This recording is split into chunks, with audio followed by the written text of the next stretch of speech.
Friends, M piece ಕಿಚನ್ಗೆ ಸ್ವಾಗತ. ನಾವು ಇವತ್ತು ಮಾಡುತ್ತಿರುವ ರೆಸಿಪಿ ಎಗ್ ಬೋಂಡ.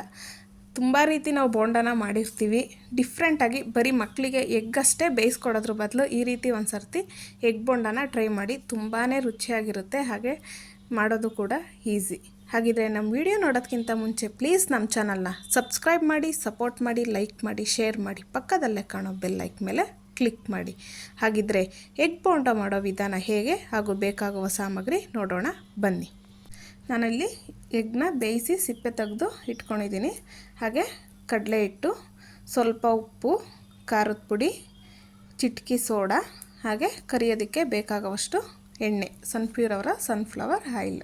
ನೆಕ್ಸ್ಟು ನಾವೀಗ ಬ್ಯಾಟರ್ನ ರೆಡಿ ಮಾಡ್ಕೊಳ್ಳೋಣ. ನಾನಿಲ್ಲಿ ಒಂದು ಮಿಕ್ಸಿಂಗ್ ಬೌಲ್ ತಗೊಂಡಿದ್ದೀನಿ.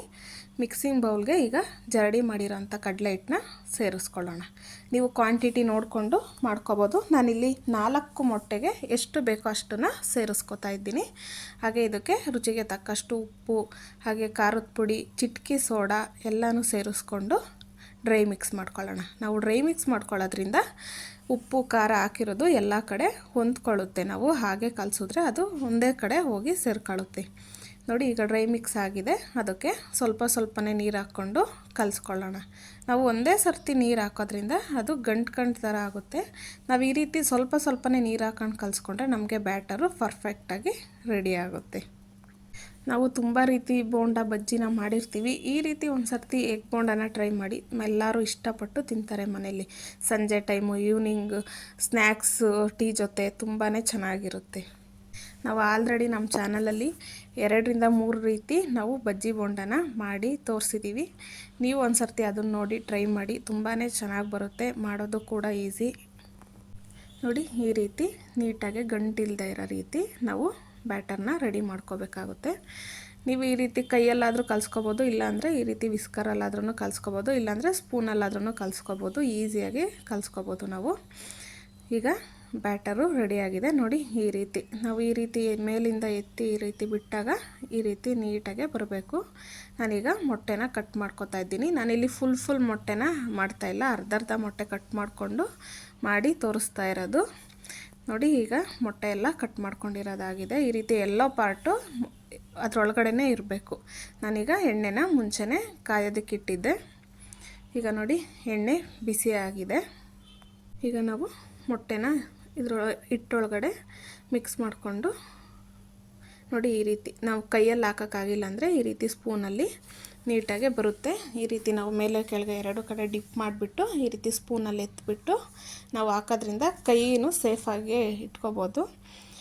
ನೋಡಿ, ಈ ರೀತಿ ನಾವು ಲೋ ಫ್ಲೇಮಲ್ಲಿ ಇಟ್ಕೊಂಡೇ ನಾವು ಹಾಕಬೇಕಾದ್ರೆ ಲೋ ಫ್ಲೇಮಲ್ಲಿ ಇಡಬೇಕು, ಐ ಫ್ಲೇಮಲ್ಲಿ ಇಡಬಾರ್ದು. ಐ ಫ್ಲೇಮಲ್ಲಿ ಇಟ್ಟರೆ ಒಂದೇ ಸರ್ತಿ ಎಲ್ಲನೂ ಕಲರು ಚೇಂಜ್ ಆಗುತ್ತೆ, ಆದರೆ ನೀಟಾಗಿ ಫ್ರೈ ಆಗಿರಲ್ಲ.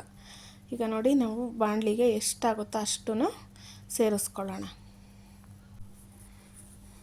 ನೋಡಿ ಎಷ್ಟು ಚೆನ್ನಾಗಿ ಬಂದಿದೆ ಅಂತ ಹೇಳ್ಬಿಟ್ಟು. ಈಗ ಇದನ್ನು ಇನ್ನೊಂದು ಕಡೆ ಟರ್ನ್ ಮಾಡ್ಕೊಳ್ಳೋಣ.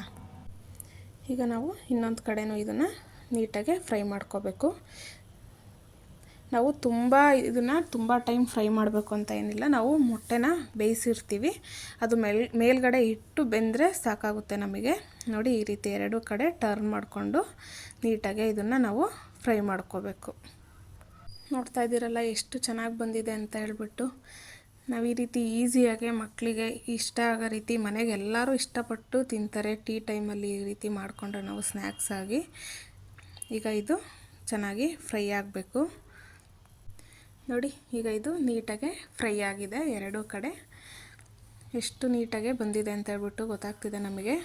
ಈ ರೀತಿ ನಾವು ನೀಟಾಗೆ ಎಣ್ಣೆನೆಲ್ಲನ ಬಸ್ಕೊಂಡು ಈ ರೀತಿ ಒಂದು ಟಿಶ್ಯೂ ಪೇಪರ್ ಮೇಲೆ ಹಾಕ್ಕೊಳ್ಳೋಣ. ನಾವು ಈ ರೀತಿ ಟಿಶ್ಯೂ ಪೇಪರ್ ಮೇಲೆ ಹಾಕ್ಕೊಳ್ಳೋದ್ರಿಂದ ಎಕ್ಸ್ಟ್ರಾ ಇರೋ ಎಣ್ಣೆ ಎಲ್ಲನ ಅಬ್ಸರ್ವ್ ಮಾಡುತ್ತೆ. ಈ ರೀತಿ ಗ್ರೀನ್ ಚಟ್ನಿ ಮಾಡಿಕೊಂಡು, ಇಲ್ಲಾಂದರೆ ಟೊಮೊಟೊ ಕೆಚಪ್ ಜೊತೆ ತಿಂತಾಯಿದ್ರೆ ತುಂಬಾ ಚೆನ್ನಾಗಿರುತ್ತೆ. ಎಲ್ಲರೂ ಇಷ್ಟಪಟ್ಟು ತಿಂತಾರೆ. ಈಗ ನಾನು ನಿಮಗೆ ಕಟ್ ಮಾಡಿ ತೋರಿಸ್ತೀನಿ ಎಷ್ಟು ಚೆನ್ನಾಗಿ ಬಂದಿದೆ ಅಂತ ಹೇಳ್ಬಿಟ್ಟು. ಕ್ರಿಸ್ಪಿಯಾಗಿರುತ್ತೆ, ಮೇಲ್ಗಡೆಯಿಂದ ಕ್ರಿಸ್ಪಿಯಾಗಿ, ಒಳಗಡೆ ಮೊಟ್ಟೆ, ಎಲ್ಲರೂ ಇಷ್ಟಪಟ್ಟು ತಿಂತಾರೆ. ನೋಡ್ತಾ ಇದ್ದೀರಲ್ಲ ಎಷ್ಟು ಚೆನ್ನಾಗಿ ಬಂದಿದೆ ಅಂತ ಹೇಳ್ಬಿಟ್ಟು. ನೀವು ಒಂದು ಸರ್ತಿ ಮನೇಲಿ ಟ್ರೈ ಮಾಡಿ, ಹಾಗೆ ಹೇಗೆ ಬಂತು ಎಂದು ಕಮೆಂಟ್ ಮೂಲಕ ತಿಳಿಸಿ. ಹಾಗೆ ಮತ್ತಷ್ಟು ಈಸಿ ರೆಸಿಪಿಗೋಸ್ಕರ ಎಂ ಪೀಸ್ ಕಿಚನ್ನ ಫಾಲೋ ಮಾಡಿ. Thank you for watching. Take care. Bye.